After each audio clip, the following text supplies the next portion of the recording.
Go Bardhan scheme, 500 new waste to wealth plants under Go Bardhan, galvanizing organic bio-agro resources done. Go Bardhan scheme will be established for promoting circular economy.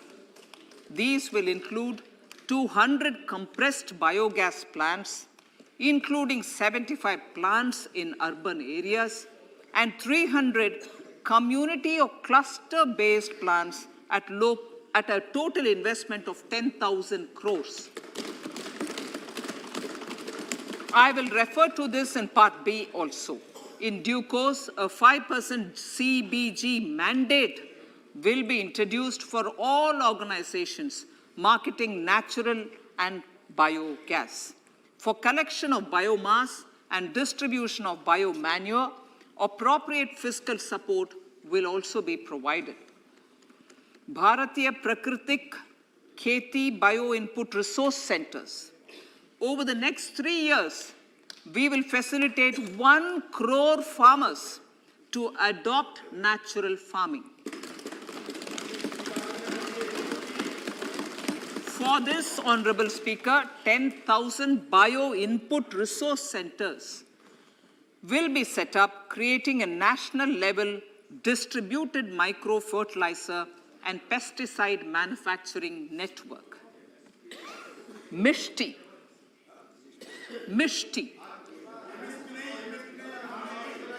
Building on India's success in afforestation, mangrove initiative for shoreline habitats and tangible incomes, Mishti, will be taken up for mangrove plantation along the coastline and on salt pan lands wherever feasible through convergence between Manrega, Campa, Fund and other sources.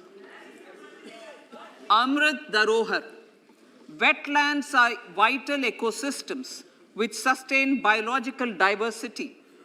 In his latest Mann Ki Baat, the Prime Minister said, now, I quote, now the total number of Ramsar sites in our country has increased to 75, whereas before 2014, there were only 26, unquote.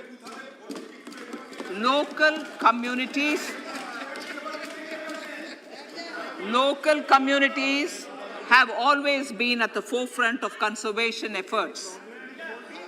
The government will promote their unique conservation values through Amrit Dharohar, a scheme that will be implemented over the next 3 years to encourage optimal use of wetlands and enhance biodiversity, carbon stock, ecotourism opportunities, and income generation for local communities.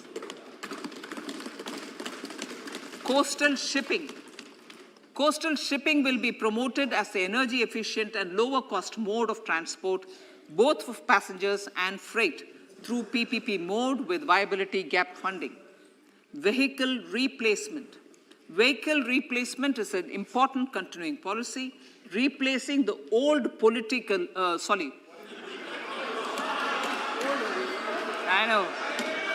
replacing, absolutely, thank you. Replacing old polluting vehicles. May be applicable, right? Replacing old polluting vehicles is an important part of greening our economy. In furtherance of the vehicle scrapping policy mentioned in Budget 21-22, I have allocated adequate funds to scrap old vehicles of the central government. States will also be supported in replacing old vehicles and old state ambulances. Honorable Speaker, sir, I move to priority 6, youth power. To empower our youth and help the Amrit PD realize their dreams, we have formulated the National Education Policy, which is very wide in its scope, but one of the things is also to focus on skilling, adopted economic policies that facilitate job creation at scale, and have supported business opportunities. Pradhan Mantri Kaushal Vikas Yojana. Pradhan Mantri Kaushal Vikas Yojana 4.0 will be launched to skill lakhs of youth within the next 3 years. On-job training, industry partnership, and alignment of courses with needs of industry will be emphasized. The scheme will also cover new age courses for Industry 4.0 like coding, AI, robotics, mechatronics, IoT, 3D printing, drones, and other soft skills. To skill youth for international opportunities, 30 Skill India international centers will be set up across different states. The digital ecosystem for skilling will be further expanded with the launch of a unified platform for enabling demand-based formal skilling, linking with employers including MSMEs, and facilitating access to entrepreneurship schemes. To provide stipend support to 47 lakh youths in 3 years, direct benefit transfer under a pan-India national apprenticeship promotion scheme will be rolled out. Tourism. Honorable Speaker, sir, with an integrated and innovative approach, at least 50 destinations will be selected through challenge mode. In addition to aspects such as physical connectivity, virtual connectivity, tourist guides, high standards for food streets, and tourist security, all the relevant aspects would be made available on an app to enhance tourist experience. Every destination would be developed as a complete package. The focus of development of tourism would be on domestic as well as foreign tourists.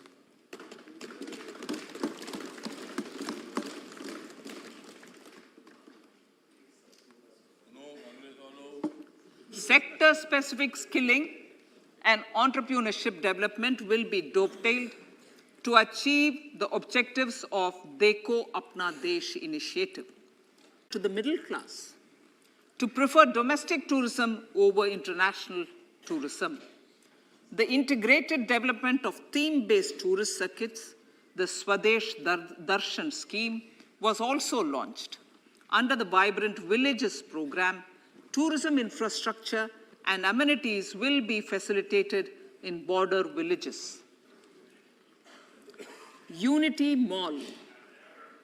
States will be encouraged to set up a Unity Mall in their state capital or most prominent tourism center or the financial capital for promotion and sale of their one district, one product and GI products and other handicraft products, and for providing space for such products of all other states as well. Sir, priority number 7, financial sector. Our reforms in the financial sector and innovative use of technology have led to financial inclusion at scale, better and faster service delivery, ease of access to credit, and participation in financial markets. This budget proposes to further these measures. Credit guarantee for MSMEs. Last year, I proposed revamping of the credit guarantee scheme for the MSMEs. I am happy to announce that the revamped scheme will take effect from 1st April 2023 through infusion of 9,000 crores in the corpus.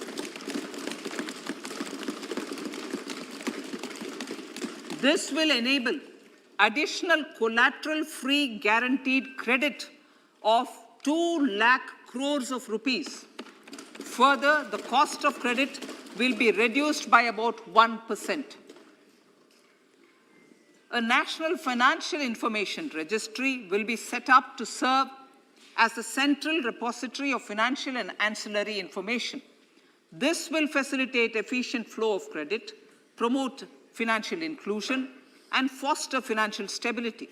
A new legislative framework will govern this credit public infrastructure and will be designed in consultation with the RBI. To meet the needs of Amritkal and to facilitate optimum regulation in the financial sector, public consultation, as necessary and feasible, will be brought to the process of regulation making and issuing subsidiary directions. To simplify, to ease, and to reduce cost of compliance, financial sector regulators will be requested to carry out a comprehensive review of existing regulations. For this, they will consider suggestions from public and regulated entities. Time limits to decide the application under various regulations will also be laid down. Honorable Speaker, sir, to enhance business activities in GIFT IFSC, the following measures will be taken. Delegating powers under the SEZ Act to the IFSCA to avoid dual regulation. Setting up a single window IT system for registration and approval of IFSCA, SEZ authorities, GSTN, RBI, SEBI, and IRDAI. Permitting acquisition financing by IFSC banking units of foreign banks. Establishing a subsidiary of Exim Bank for trade refinancing. Amending IFSCA Act for statutory provisions for arbitration, ancillary services, and avoiding dual regulation under the SEZ Act, and recognizing offshore derivative instruments as valid contracts. Honorable Speaker, sir, data embassy. For countries looking for digital continuity solutions, we will facilitate setting up of their data embassies in GIFT IFSC.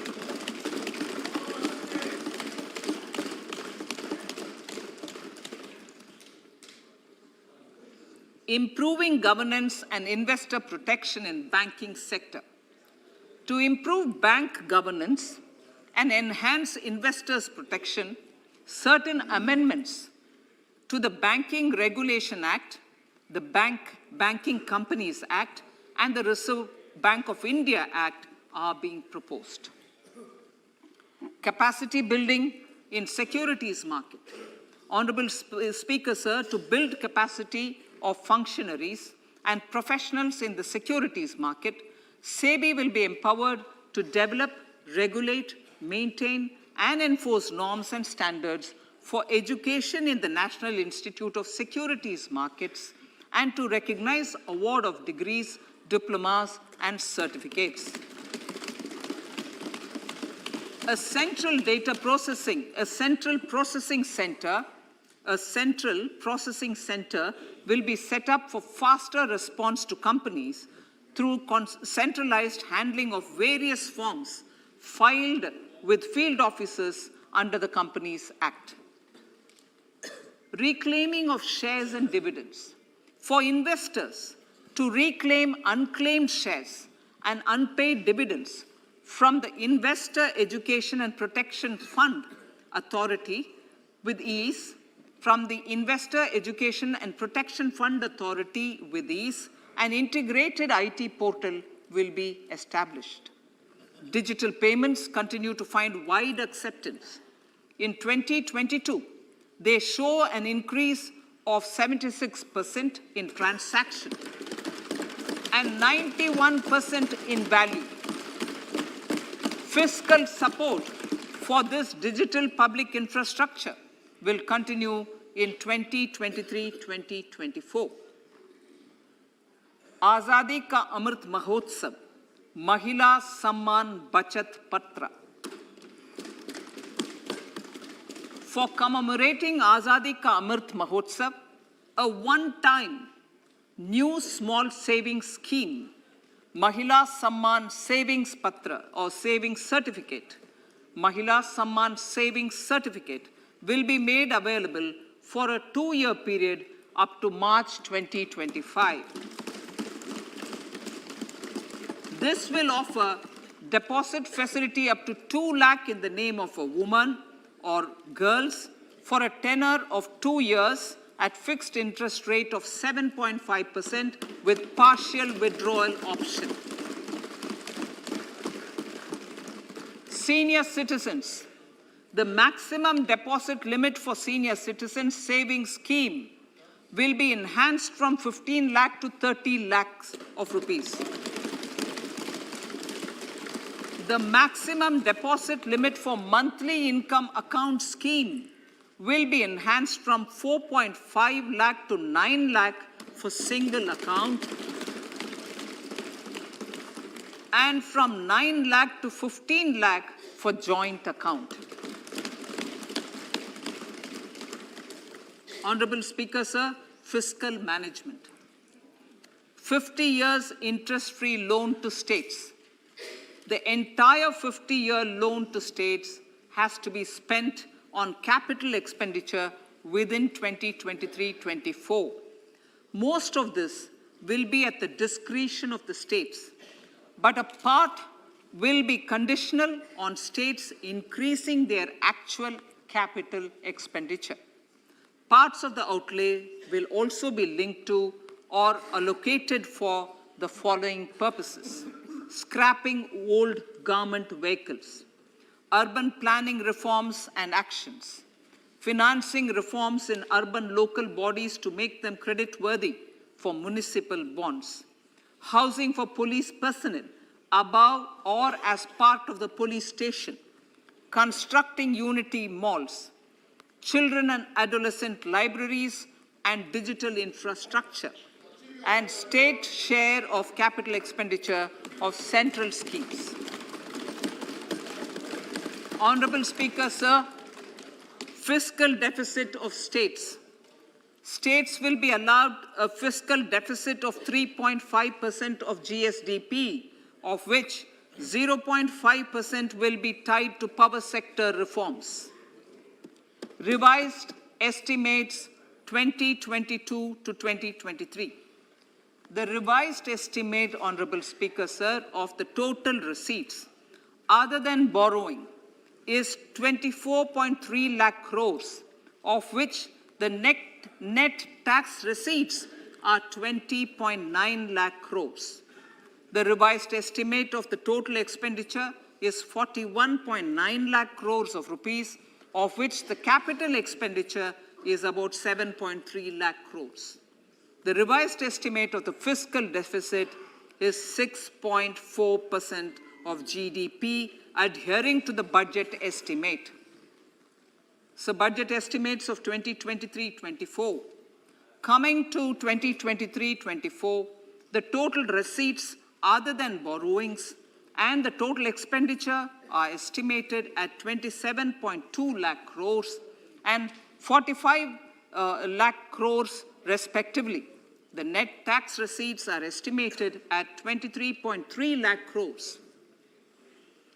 The fiscal deficit is estimated to be 5.9% of the GDP. In my budget speech for 21-22, I had announced that we plan to continue the path of fiscal consolidation, reaching a fiscal deficit of below 4.5% by 2025-26, with a fairly steady decline over the period. We have adhered to this path, and I reiterate my intention to bring the fiscal deficit below 4.5% of GDP by 2025-26. To finance the fiscal deficit in 2023-24, the net market borrowings from dated securities are estimated at 11.8 lakh crores. The balance financing is expected to come from small savings and other sources. The gross market borrowings are estimated at 15.43 lakh crores of rupees. Honorable Speaker, sir, I now move to Part B.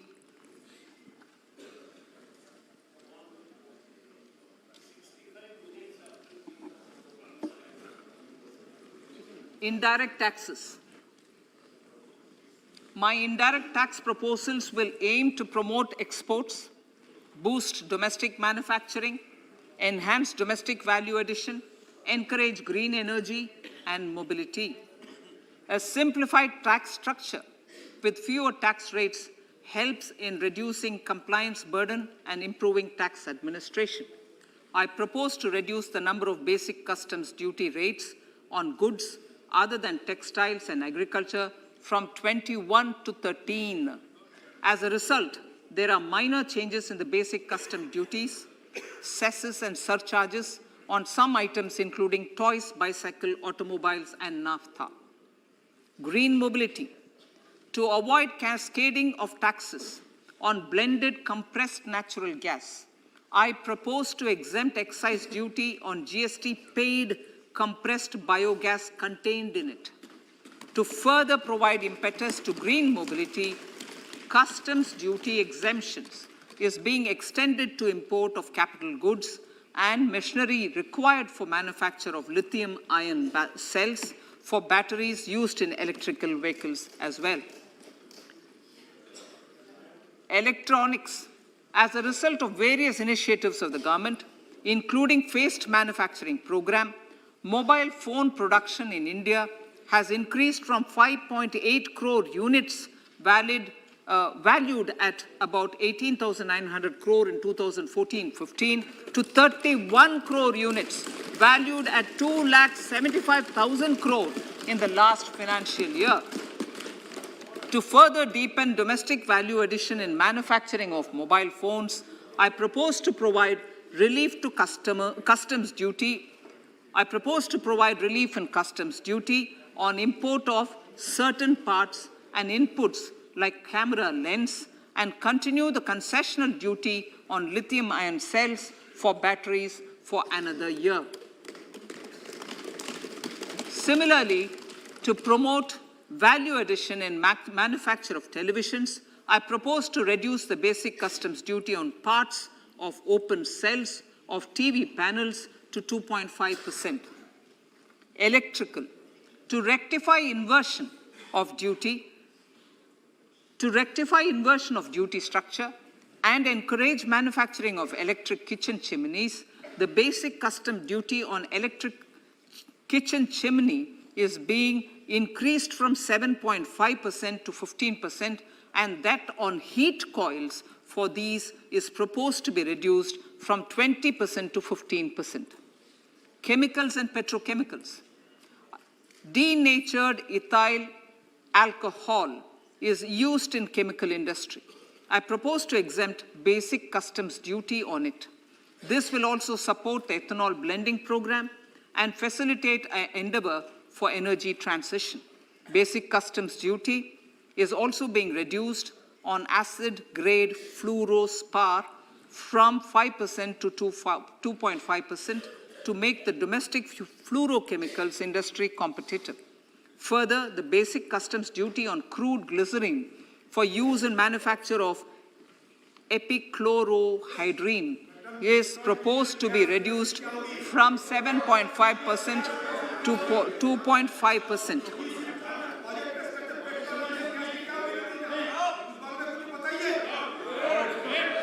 Marine products. In the last financial year, marine products recorded the highest export growth, benefiting farmers in the coastal states of the country. To further enhance the export competitiveness of marine products, particularly shrimps, duty is being reduced on key inputs for domestic manufacture of shrimp feed.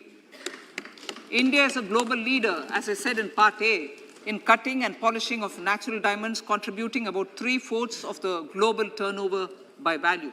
With the depletion of deposits of natural diamonds, the industry is moving towards lab-grown diamonds, and it holds huge promise. To seize this opportunity, I propose to reduce the basic customs duty on seeds used in their manufacture. Customs duties on door or dore and bars of gold and platinum were increased earlier this fiscal. I propose to increase the duties on articles made therefrom to enhance the duty differential. I also propose to increase the import duty on silver doors, bars, and articles to align them with that on gold and platinum. To facilitate availability of raw materials for the steel sector, exemptions from basic custom duty on raw materials for manufacture of CRGO steel, ferrous scrap, and nickel cathode is being continued. Similarly, the concessional BCD of 2.5% on copper scrap is also being continued to ensure the availability of raw materials for secondary copper producers who are mainly in the MSME sectors. Compounded rubber. The basic custom duty rate on compounded rubber is being increased from 10% to 25% or 30 kg, whichever is lower, at par with that of natural rubber other than latex, to curb circumvention of duty. Cigarettes. National calamity contingent duty on specified cigarettes was last revised 3 years ago. This is proposed to be revised upwards by about 16%. Direct taxes. I now come to my direct tax proposals. Honorable Speaker, these proposals aim to maintain continuity and stability of taxation, further simplify and rationalize various provisions to reduce the compliance burden, promote the entrepreneurial spirit, and provide tax relief to citizens. It has been constant endeavor of the Income Tax Department to improve taxpayers' services by making compliance easy and smooth. Our taxpayers portal received a maximum of 72 lakh returns in a day, processed more than 6.5 crore returns this year. Average processing period reduced from 93 days in financial year 13-14 to 16 days only now. And 45% of the returns were processed within 24 hours. We intend to further improve this, roll out the next generation common IT return form for taxpayer convenience, and also plan to strengthen the grievance redressal mechanism. MSMEs and professionals. MSMEs are growth engines of our economy. Micro enterprises with turnover up to 2 crore of rupees and certain professionals with turnover of up to 50 lakh rupees can avail the benefit of presumptive taxation. I propose to provide enhanced limits of 3 crore and 75 lakh respectively to the taxpayers whose cash receipts are no more than 5%. Whose cash receipts are no more than 5%. Moreover, to support MSMEs in timely receipt of payments, I propose to allow deduction for expenditure incurred on payments made to them only when payment is actually made. Cooperation. Cooperation is a value to be cherished. In realizing our Prime Minister's goal for Sehkar Se Samriddhi and his resolve to connect the spirit of cooperation with the spirit of Amrit Kal, in addition to the measures proposed in Part A, I have a slew of proposals for the cooperation sector. First, new cooperatives that commence manufacturing activities till 2024, 31st March, shall get the benefit of a lower tax rate of 15%, as is presently available to new manufacturing companies. Secondly, I propose to provide an opportunity to sugar cooperatives to claim payments made to sugarcane farmers for the period prior to the assessment year 2016-17 as expenditure. This is expected to provide them a relief of almost 10,000 crores. Thirdly, I am providing a higher limit of 2 lakh per member for cash deposits to loans in cash by primary agricultural cooperative societies and primary cooperative agriculture and rural development banks. I repeat that. Thirdly, I am providing a higher limit of 2 lakh per member for cash deposits to and loans in cash by primary agricultural cooperative societies and primary cooperative agricultural and rural development banks. Similarly, a higher limit of 3 crore for TDS on cash withdrawal is being provided to cooperative societies. Startups.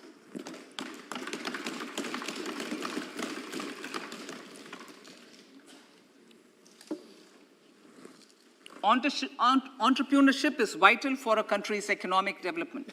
We have taken a number of measures for startups and they have borne results. India is now the third largest ecosystem for startups globally and ranks second in innovation quality among middle-income countries. I propose to extend the date of incorporation for income tax benefits to startups from 31/3/2023 to 31/3/2024. I further propose to provide the benefit of carry forward of losses on change of shareholding of startups from 7 years of incorporation to 10 years.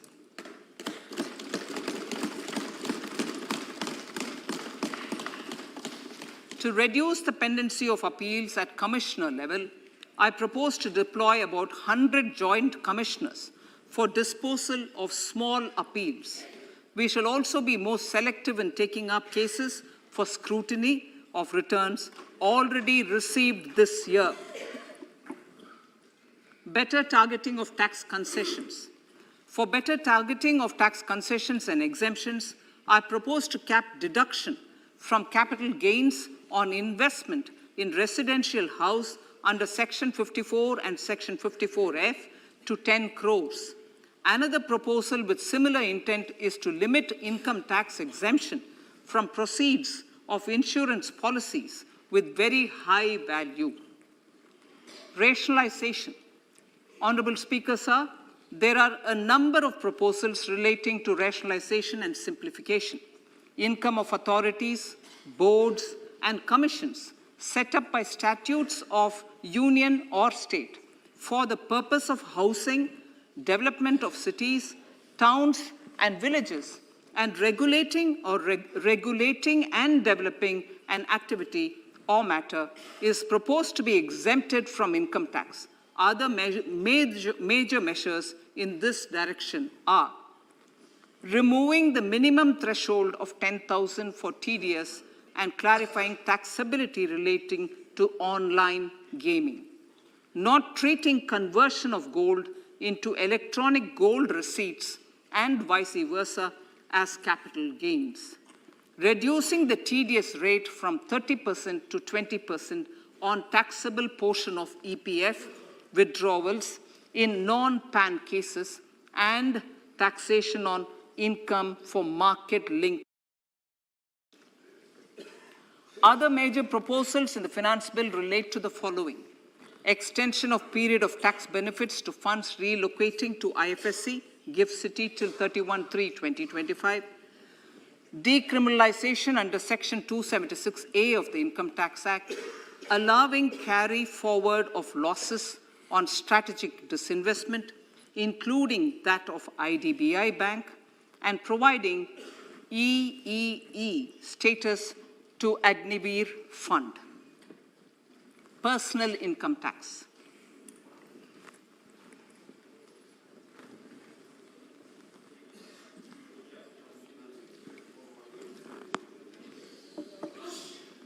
Now I come to what everyone is waiting for.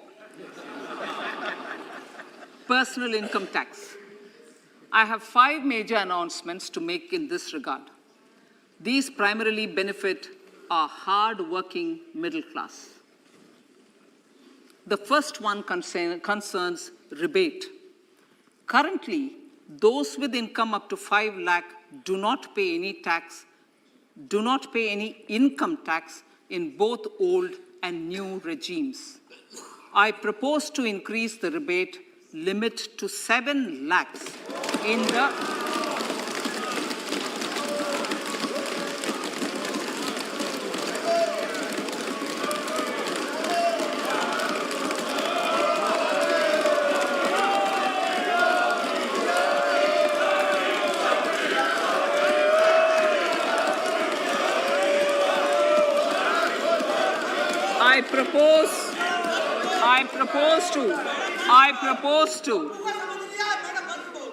propose to increase the rebate limit to 7 lakh in the new tax regime. Thus, persons in the new tax regime with income up to 7 lakhs will not have to pay any tax at all. The second proposal relates to middle-class individuals.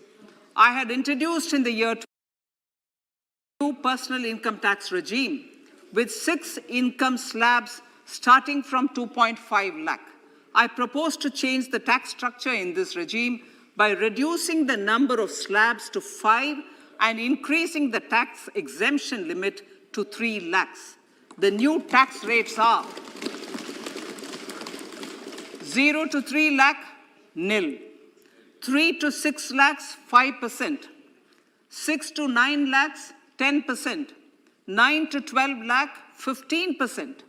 12 to 15 lakhs, 20%. And above 15 lakhs, 30%. This will provide major relief to all taxpayers in the new regime. An individual with an annual income of 9 lakhs will be required to pay only 45,000 rupees. This is only 5% of his or her income. It is a reduction of 25% on what he or she is required to pay now.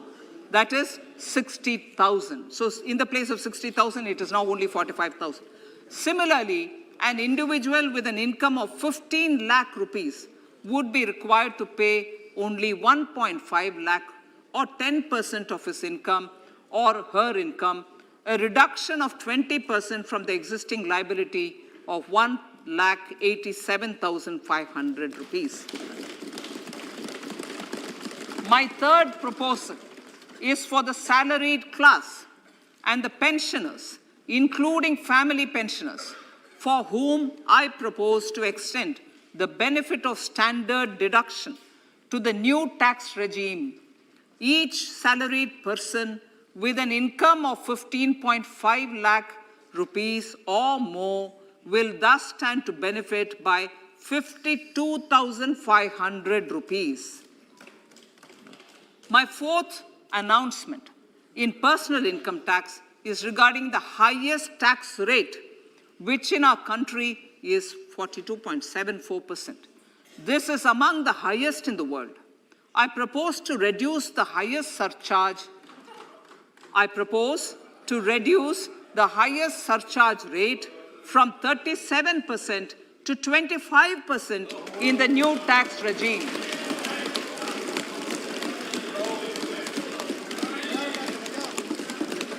This would result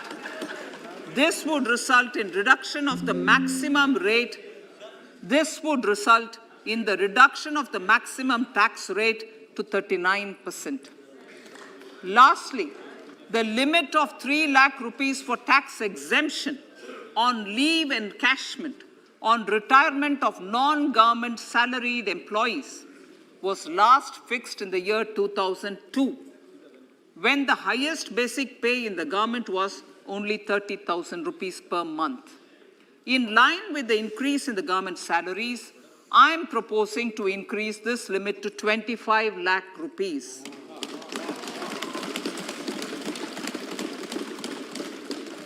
We are also making the new income tax regime as the default tax regime. However, citizens will continue to have the option to avail the benefit of the old tax regime. Apart from these, I'm also making some other changes as given in the annexure. As a result of these proposals, revenue of about 38,000 crore to 37,000 crore in direct taxes and rupees 1,000 crore in indirect taxes will be foregone, while revenue of about 3,000 crore will be additionally mobilized. Thus, the total revenue foregone is about 35,000 crores annually. Honorable Speaker, sir, with these words, I commend the budget to this August House.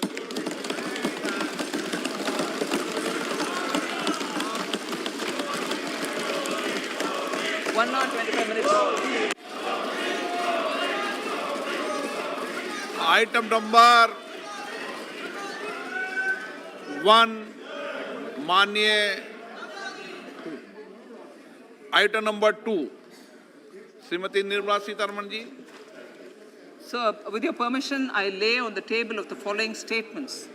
Under Section 3(1) of the Fiscal Responsibility Budget Management Act 2003, 1. Medium-term fiscal policy cum fiscal policy strategy statement and macroeconomic framework statement. माननीय सदस्यगण, जैसा कि आपको समाचार भाग 2 के माध्यम से पहले ही सूचित किया जा चुका है कि माननीय वित्त मंत्री जी के बजट भाषण की प्रतियां हार्ड कॉपी के रूप में उपलब्ध कराई गई है. आप बजट भाषण की अपनी अपनी प्रति प्रकाशन पलक से ले लें. आपको ये भी सूचित किया. लहलहाती फसल, भरे पूरे खेत खलिहान, हर किसान का बस यही अरमान. लेकिन कभी बारिश, कभी बिजली, कभी ओला, कभी सूखा. भैया खेती में तो जोखिम रहता ही है, अब क्या करें? अब प्रकृति का कोनो उपाय है का? प्रकृति का तो नहीं, मगर नुकसान का उपाय है. अच्छा, हाँ, AIC से फसल बीमा. फसल बीमा? मतलब मामूली सा प्रीमियम दो और बड़ी चिंता से मुक्ति पाओ. अरे वाह! जब AIC का है साथ तो ना डर ना फिक्र की बात. Agriculture insurance company of India limited. AIC. ये युद्ध है, यहाँ कुछ भी हो सकता है. इस लड़ाई को मुझे जिंदा रखना है. मुझ जैसे कई लोग हैं जो आपका साथ देना चाहते हैं. अंग्रेजों के देसी सैनिकों ने अपने ही अफसरों के मुंह पर तूफे तान दी. आप तो मणिपुर के युवराज हैं. ये सब अत्याचार क्यों सहन कर रहे हैं? सहन नहीं, प्रतीक्षा कर रहा हूँ सही समय की. स्वराज के लिए जिए हैं, स्वराज के लिए ही मरेंगे. भारत माता की जय! भारत माता की जय!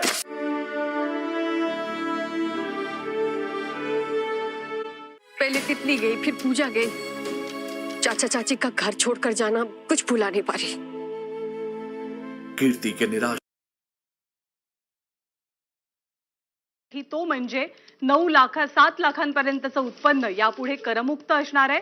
नव्या टॅक्स प्लॅन नुसार 6 ते 9 लाखांसाठी 10% कर आकारला जाईल, तर 9 ते 12 लाखांसाठी 15% कर भरावा लागेल. 12 ते 15 लाखांसाठी 25% कर आकारणी केली जाईल, तर 15% पुढे 15 लाखांच्या पुढे हा 30% टॅक्स असेल. त्यामुळे सर्वात मोठा दिलासा मोदी सरकारकडनं या केंद्रीय अर्थसंकल्पातनं सर्वसामान्यांना मिळतोय. गेली अनेक वर्ष या टॅक्स रिजिम मध्ये किंवा कर प्रणालीमध्ये कोणताही बदल झालेला नव्हता, परंतु आता लोकसभेच्या निवडणुका येत आहेत, आगामी वर्षभरात काही निवडणुका नियोजित आहेत. त्या दृष्टिकोनातनं विचार करता सर्वात मोठा दिलासा कर प्रणालीमध्ये दिला जातोय.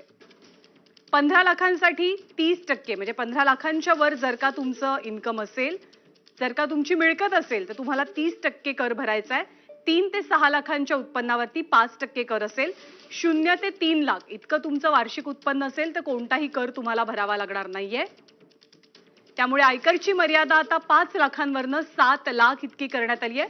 सर्वांचं लक्ष शेवटच्या टप्प्याकडे होतं, कारण मोठ्या संख्येनं, कोट्यवधींच्या संख्येनं नोकरदार वर्ग कर भरत असतो आणि त्याला कुठेतरी एका दिलाशाची अपेक्षा असते, जी अपेक्षा यंदाच्या अर्थसंकल्पातनं केंद्रीय अर्थमंत्री निर्मला सीतारामन यांनी पूर्ण केलेली आहे.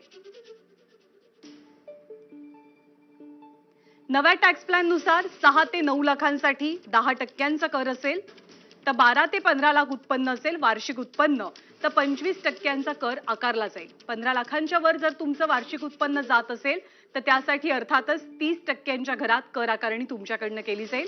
0 ते 3 लाख इतकं तुमचं वार्षिक उत्पन्न असेल तर कोणताही कर भरावा लागणार नाहीये. आणि आयकरची मर्यादा जी 5 लाख रुपये आतापर्यंत होती, ती आता सरसकट 7 लाख रुपये करण्यात आलेली आहे. हा सर्वात मोठा दिलासा या अर्थसंकल्पातनं सर्वसामान्य जनतेला मिळतोय. अमृत महोत्सवी वर्ष देशाच्या स्वातंत्र्याचं साजरं होत असताना हा अर्थसंकल्प निर्मला सीतारामन यांनी पटलावरती मांडला आणि देशाच्या शतक महोत्सवाकडे आपण स्वातंत्र्याच्या वाटचाल करत असताना हा अर्थसंकल्प म्हणजे त्या शतक महोत्सवाची एक प्रकारे ब्लूप्रिंट असल्याचा उल्लेख त्यांनी सुरुवातीला केला. खरं तर वेगवेगळ्या वर्गांना खुश करणारं, काही ना काहीतरी देणारं असंच हे आजचं बजेट म्हणावं लागेल. जेव्हा एकेका टप्प्याला किंवा एकेका क्षेत्रातल्या व्यक्ती त्याचा उहापोह करतील, विश्लेषण करतील,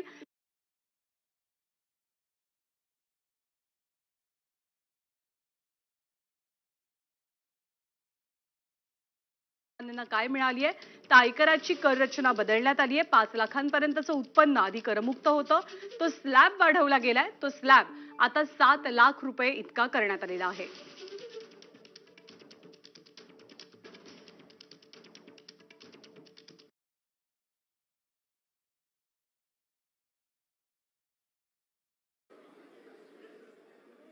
sickle